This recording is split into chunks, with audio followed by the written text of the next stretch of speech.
শুভ সকাল জানিয়ে তোমাদের সবাইকে আরও একটা নতুন ব্লগের সাথে ওয়েলকাম করছি। আশা করছি সবাই অনেক ভালো আছো, অনেক সুস্থ আছো। সকালবেলা যখন ঘুম থেকে উঠে যখন দেখি এইরকম পরিষ্কার পরিচ্ছন্ন একটা রান্নাঘর, তখন কিন্তু কাজ করার মজাটাই কিন্তু এক কদম এগিয়ে থাকে, তাই নয় কি বলো? আর যদি দেখতাম প্রচুর এঁঠো থালা বাসন রান্নাঘর ছড়িয়ে ছিটিয়ে রয়েছে, অটোমেটিক্যালি দিনটা কিন্তু সেখানটায় থমকে যায়। যাই হোক, সকালবেলা থেকে বৃষ্টি শুরু হয়ে গেছে। আমি উষ্ণ গরম জল নিয়ে এক গ্লাস তারপর চলে এসেছি ব্যালকানিতে এসে আমি জলটা খাচ্ছি, দাঁড়িয়ে খাচ্ছি। আর তোমরা অনেকে কমেন্ট করে বলো যে দিদি তুমি দাঁড়িয়ে জল খাবে না, সত্যিই তাই। কিন্তু কি বলো তো, ওই যে বাড়ির বউরা যেটা হয় আর কি, ওই নিজেদের একটু খাবার হলেই হলো কোনো রকম একটু খেয়ে নিলাম বাটিতে করে বা দাঁড়িয়ে যেটা আর কি হয় আর কি। তো সবসময় নিজের জন্য না পরিবার ঠিক করে সব কিছু করা হয় না, আর এটাই সবচেয়ে বড় ভুল হয়ে দাঁড়ায় বাড়ির বউদের। যাই হোক, জল খেয়ে তারপরে আবার চলে এলাম। এখন হচ্ছে আদিমকে স্কুলে টিফিন, আজকে ভেবেছেন টিফিন করে দেবো, তারপর বললো না আমার বিস্কিট আর কেক নেব। তো এই দুটো কেক আর দুটো বিস্কিট ছিল আনা ফ্রিজে, তো সেই এখানে জল ভরে দিচ্ছি আর দুটো কেক দেবো, আর তার সাথে ওটা রিটার্নে কেক আর তার সাথে দুটো অরিও বিস্কিট। তো এই টিফিন নিয়ে ওরা যাবে।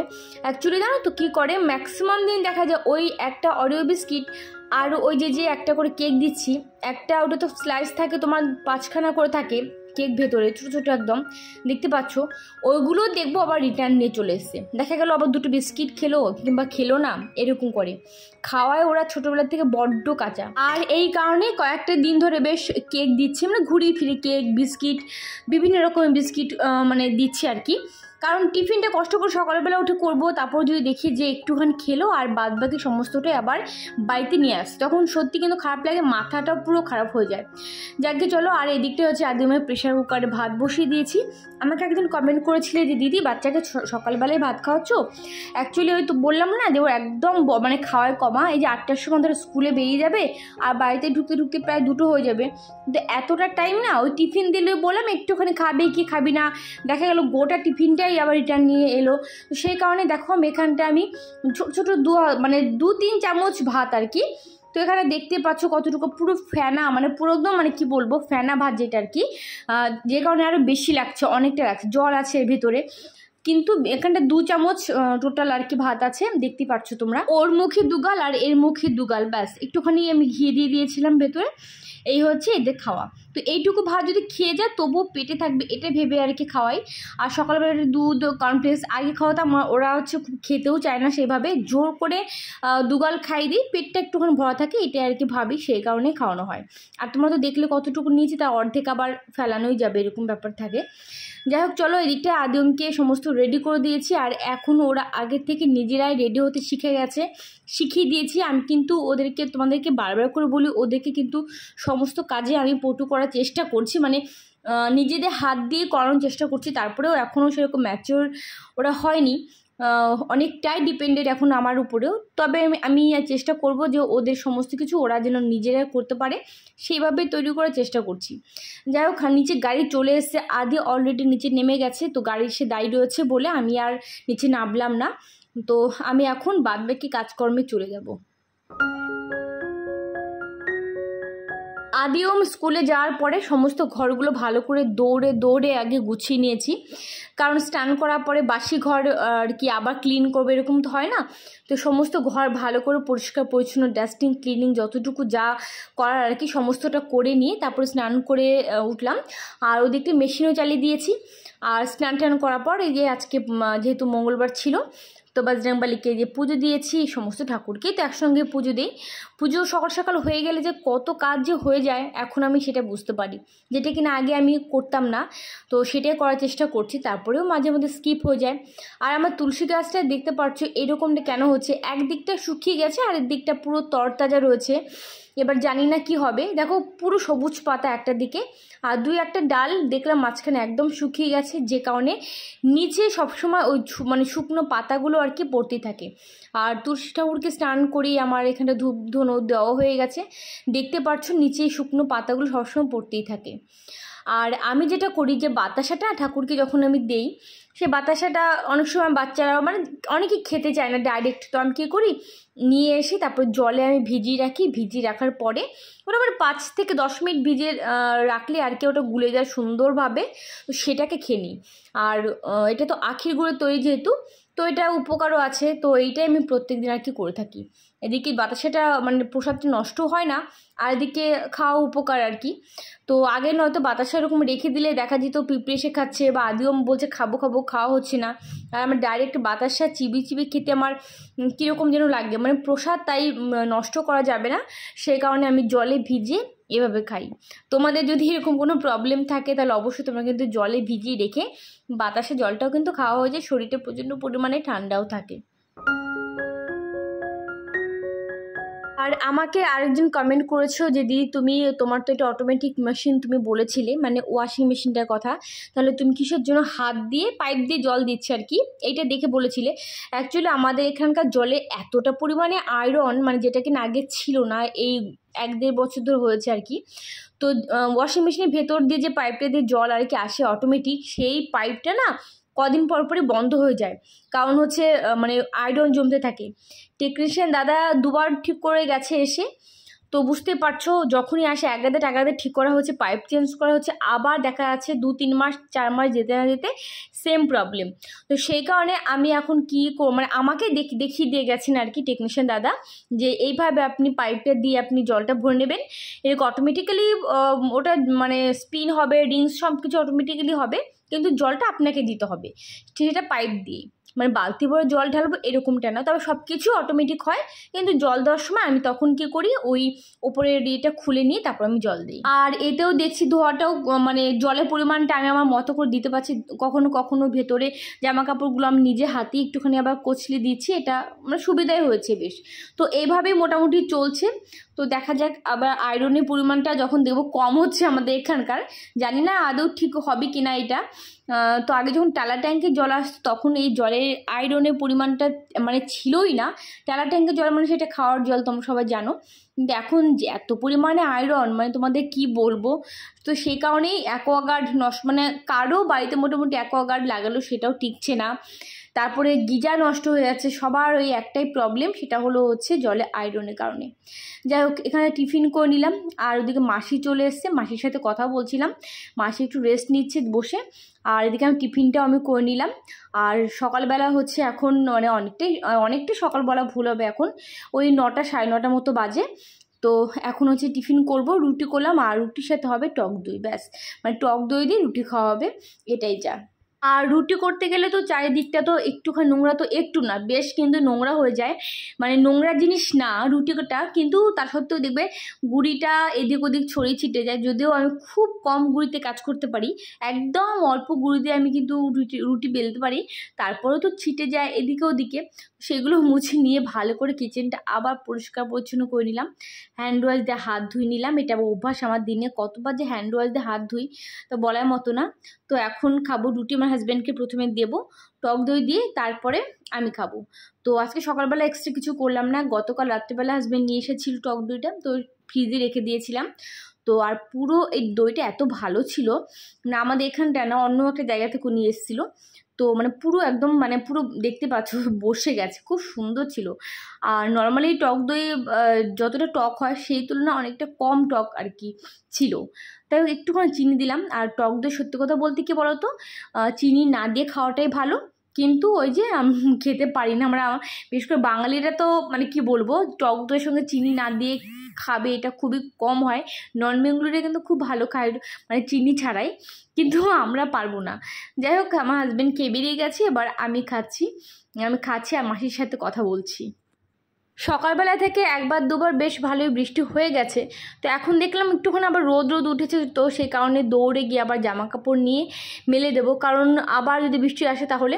আর সত্যি কথা বলতে কি, জামা কাপড় মেলতে মানে প্রচুর টাইম লেগে যায়, গ্রিলের মধ্যে তো মেলতে হয় জানালাতে, আর ব্যালকানি তো গ্রিলে দিই না, ব্যালকানিতে যেটুকু তার আছে সেইটুকু তারেই মেলে দিই, কিন্তু মেলার পরে যখন থেকে বৃষ্টি এসছে আবার দৌড়ে গিয়ে সেখান থেকে দেখা যাচ্ছে মানে নিয়ে আসতে হচ্ছে, একটু পরে আবার দিতে হচ্ছে মেলে, এটা যেন আমার বড্ড হ্যাপার ব্যাপার, বড্ড কষ্টের ব্যাপার। সত্যি তোমরা একটু কমেন্ট করে জানিও তোমাদের কষ্ট হয় কি না এরকম।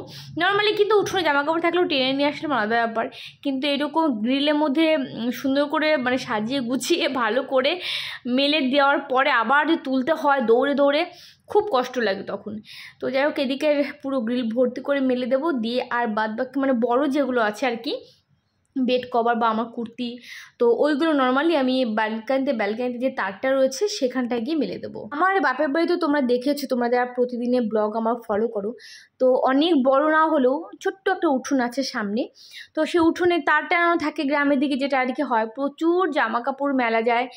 আর কি ভালো লাগে, দেখতেও ভালো লাগে, মানে জামা কাপড় সারি সারি পুরো মানে মেলা থাকে। সেগুলোই মিস করি, গ্রামের কত কিছু যে মিস করি এখানটা বসে বলার মতো না। আবার তার সাথে সাথে এটাও ভাবি যে শহরেও তো অনেক সুবিধা আছে যেগুলো গ্রামের দিকে পাওয়া যায় না। গ্রামের থেকে লোক আসে শহরের দিকে, যেমন বড় বড় হসপিটাল বলো বা বড় বড় অর্গানাইজেশন যেগুলো কিনা প্রপার কলকাতা মানে প্রপার শহরে আর কি থাকে, গ্রামের মানুষরা আসে এই শহরের দিকে আর কি। তো সেক্ষেত্রে তাদেরও অনেক অসুবিধা হয়ে যায়। তো এটাও ভাবি আবার মাঝে মধ্যে, সব কিছু ভালো, সব কিছুকেই অ্যাকসেপ্ট করে নেওয়া উচিত। যাই হোক, ওখানটা হচ্ছে মাসিকে চা দিয়ে এলাম, আর মিষ্টি, মাসির যেহেতু সুগার আছে তো চিনি ছাড়া চা, আর মাসিকে আজকে একটা মিষ্টি দিয়েছি, মানে নর্মালি খেতে চায় না তো একটা মিষ্টি দিয়েছি রুটির সাথে। আমি জোর করে দিলাম, মাসি তুমি তো খাও না একদম, তো খাও আজকে দিলাম। আর এখানটা এখন আমি করব আজকে একটু দুধ চা। এর আগে একদিন খেয়েছিলাম, বেশ অনেক দিন আগে, বেশ অনেক দিন না, বেশ কয়েকটা দিন আগে আর কি। আর আজকে আবারও খাবো দুধ চা, কেন জানি না, সকালবেলা ব্রেকফাস্ট করার পরে মনে হয় একটু দুধ চা খাই। আর হ্যাঁ, টক দই খাওয়ার পর দুধ চা খাচ্ছি। তোমরা হয়তো অনেকে বলতে পারো এখনই আবার তুমি দুধ চা খেলে টক দই দিয়ে ভাত রুটি খাওয়ার পর, কিন্তু না, অনেকক্ষণ হয়ে গেছে কিন্তু আমি অলরেডি রুটি খেয়েছি, তারপরে আমি জামাকাপড় মেললাম, আরও অনেক কাজ করেছি টুকটাক, তারপরে এখানটায় কিন্তু আমি এখন দুধ চা করতে এসেছি। আগের থেকে আমি আমার লাইফে অনেক চেঞ্জেস আমি এনেছি, আমি এর আগের দিন তোমাদের বলেছিলাম, এবং ভালো, বেশ আমার ভালোই হচ্ছে দেখছি। তো কি কি চেঞ্জেস এনেছি বা কি কি মানে ভালো হচ্ছে আমার সাথে, আর কি কি খারাপ হয়েছিল, ভীষণ প্রবলেমের মধ্যে ছিলাম কিছুদিন। আমি তোমাদেরকে যদিও বলেছিলাম যে আমি তোমাদের সঙ্গে শেয়ার করবো, কি সাংঘাতিক একটা প্রবলেমের মধ্যে ছিলাম, সেটা আস্তে আস্তে রিকভারি করতে পেরেছি। এবং আমি বললাম ওই যে কিছু চেঞ্জেস আমি যেহেতু নিয়ে এসেছি, সেই কারণে আগের থেকে আরও অনেকটা ভালো আছি। সকালবেলা উঠি সমস্ত কাজকর্ম তাড়াতাড়ি হয়ে যাচ্ছে, একটু রেস্ট নিতে পারছি আমি। তারপরে যদিও আমি ব্লগ প্রতিদিন আমি দিতে পারছি না, বা বলতে পারো যে একদম নিজের শরীরটাকে একটু স্টেবল রাখার জন্য আর কি, একটু সুস্থতা রাখার কারণে আমি প্রত্যেক দিন ব্লগ দিতে পারছি না, 2 দিন 3 দিন বাদে বাদে ব্লগ যাচ্ছে। মাল্টিপ্লেবার চ্যানেলে তো 7 দিন 8 দিন 10 দিন পর পর যাচ্ছে ভিডিও। তো যাই হোক, আর এখানটা চা খাচ্ছি আর মাসির সাথে বসে বসে একটুখানি গল্প করছি। আর এদিকে বই করতে করতে ওদিকে দেখি বৃষ্টি আবার নেমে গেছে, দৌড়ে এসে ওই যে আবার সমস্ত জামা কাপড়গুলো এখন আবার তুলতে হলো। জানালাগুলো যেগুলো ব্যালকানিতে ছিল সেগুলো আর তুলতে হয়নি, কারণ ব্যালকানির ভেতর দিকে তারে মেলা ছিল, সেই কারণে আর কি সেগুলো তুলতে হয়নি। কত জামা কাপড় এখানটা জমে গেছে, এগুলো এখন ঘর দিয়ে মেলতে হবে, নয়তো ভেজা অবস্থায় যদি থাকে পুরো গন্ধ হয়ে যাবে, আবার আমাকে নতুন করে ধুতে হবে। ব্যালকানিতে যেরকম যা আছে সেগুলো থাক, আমি এর উপর দিয়ে আবার হালকা করে মেলে দেবো জামা কাপড়গুলো, নয়তো কিন্তু ভীষণ গন্ধ হয়ে যাবে।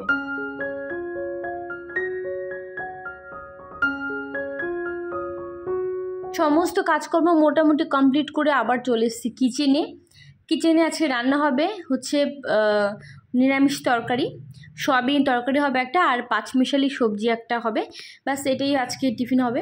আর লবণের যে কৌটোটাই দিই, লাল রঙের যে কৌটোটা প্রতিদিন আমি ইউজ করি, এই কৌটোটাকে আমি সবসময় অল্প অল্প লবণ আর কি আমি ঢালি, আর বেশি লবণটা এটার ভিতরে রেখে দিই। একটাই কারণ যে লবণ দেখবি এমন একটা জিনিস যে যতই তুমি ভালো রাখো না কেন, সেই মানে কন্টেনারটা চিপচিপে থাকে, কীরকম ঘেমে যায়, জল হয়ে যায়। তো সেই কারণে চেষ্টা করি মোটামুটি 5-6 দিন 7 দিনের মধ্যে লবণটা যাতে শেষ হয়ে যায়, আর তারপরে যেন আবার কৌটোটা ধুয়ে নিতে পারি, সেই কারণে বেশি করে আর কি লবণ আমি ঢালি না। এখানটা সয়াবিন সেদ্ধ করতে বসে দিয়েছে, অলরেডি সেদ্ধ হয়ে গেছে। আর এখানটা হচ্ছে ওই যে 5 মিশালি সবজি, তার মধ্যে বেগুন, একটুখানি মিষ্টি কুমড়ো, একটুখানি হচ্ছে দিয়েছি ডাঁটা, আলু, ব্যাস এটাই হচ্ছে দিয়ে হচ্ছে করবো একটা পাঁচমিশালি সবজি, আর তার সাথে সয়াবিন। আমি যেভাবে সয়াবিনটা করি তোমরা হয়তো অনেকে আশ্চর্য হয়ে যাও, প্রায় কমেন্টে আর কি মানে দেখি আর যেদিনকে সয়াবিন করি মোটামুটি একটা করে কমেন্ট এরকম আসে, মানে মাঝে মধ্যে সব দিন আসে সেটা নয়, যে সয়াবিন তুমি ভাজো না কেন, আগে ডাইরেক্ট দিয়ে দাও কেন। তো আমি আগে ভেজেই করতাম, মানে যখন মানে বিয়ের পর কথা বলছি। তারপর এটা আমি আমার ছোটো ননদের কাছ থেকে শিখেছি, যে দেখেছি সয়াবিনটা না ভেজে এইভাবে দিয়ে দেয় আর খেতে, তারপর আমি খেয়ে দেখেছি অনেক বেশি ভালো লাগে, সয়াবিনটা অনেক বেশি সফট থাকে। তো সেই কারণে আমি আর ভাজি না এখন। আর তাছাড়া তোমরা যদি কম তেল খেতে চাও তো সেক্ষেত্রে খুব ভালো একটা প্রসেস এটা, যে সয়াবিন ভাজতে গেলে কিন্তু প্রচুর পরিমাণে তেল লাগে, অল্প একটু তেলে কিন্তু সয়াবিন ভাজা হয় না, নয়তো কড়াইতে একদম লেগে যাবে, যেটা আর কি হয়। তো এক্ষেত্রে তোমরা কিন্তু কী করতে পারো, ওই তেল তুমি যখন তেলটা দিচ্ছ কড়াইতে, আলুটা আর মানে যেটা তুমি সোমবার দাও না কেন, আলু তুমি দিচ্ছ তখন তেলের পরিমাণটা যদি পারো একটু বেশি দিয়ে দাও, আদারওয়াইজ তুমি যেরকম আলুটা ভাজবে সেরকমই তুমি আর কি করতে পারো। তো যাকে চলো ওই দিকটা সয়াবিনটা তো হয়ে গেল, আলুর দিকে দিয়ে হয়ে গেছে পাঁচমিশালি সবজিটাও। আর ম্যাডাম চলে এসেছেন, আদিউমের ম্যাডাম আর কি। তো এখানটা আদিউমের ম্যাডামকে করে দিলাম চা, আর আমি খাইনি, আমি সকালবেলা খেয়েছি কিন্তু। আর আদিউম ম্যাডাম চলেও গেছে অলরেডি পড়িয়ে। আর এখানটা এখন আদিউম কিন্তু আমিরতি, আর আমি আমিরতি এখানে সবসময় পাই না, মাঝে মধ্যে পাই, যখনই মিষ্টি দোকানে আমিরতি আমি দেখতে পাই তখনই আমি কিনে নিয়ে আসি, কারণ আমিরতি খেতে ভীষণ ভালোবাসি। তবে হ্যাঁ একটা কথা, ছোটোবেলায় যেরকম আমিরতি খেতাম মিষ্টি দোকানে পেতাম বা আমিরতি নিয়ে আসতো, দেখবে হাঁক দিত আমিরতি আমিরতি বলে আর কি, গ্রামগঞ্জে এটা হতো, যার টেস্ট যেরকম একটা আলাদা স্বাদ সেরকম কিন্তু এখন আর আমিরতিতে পাই না। যাকে ওদেরকে দিলে আমি একটা খাবো, যদিও সকালবেলা আমি একটা খেয়েও নিয়েছি অলরেডি। তো আমিরতি খেয়ে উঠতে উঠতেই দেখি যে ওদিকে বৃষ্টি আবার ঝড়ঝড় শুরু হয়ে গেছে। তো এখন বৃষ্টি হলেও হোক, কিছু করার নেই, কারণ বাইরে জামা কাপড় নেই, সব ঘরেই মেলে দিয়েছি। আর বাইরে বৃষ্টি হলে এখন ওয়েদারটা আরও ঠান্ডা হবে, এখন মনে হচ্ছে যত ইচ্ছে খুশি বৃষ্টি হোক। তো চলো আজকে বৃষ্টি দেখতে দেখতে ব্লগটা এখানে এন্ড করছি। সবাই অনেক ভালো থেকো, সুস্থ থেকো, আজকের মতো টাটা।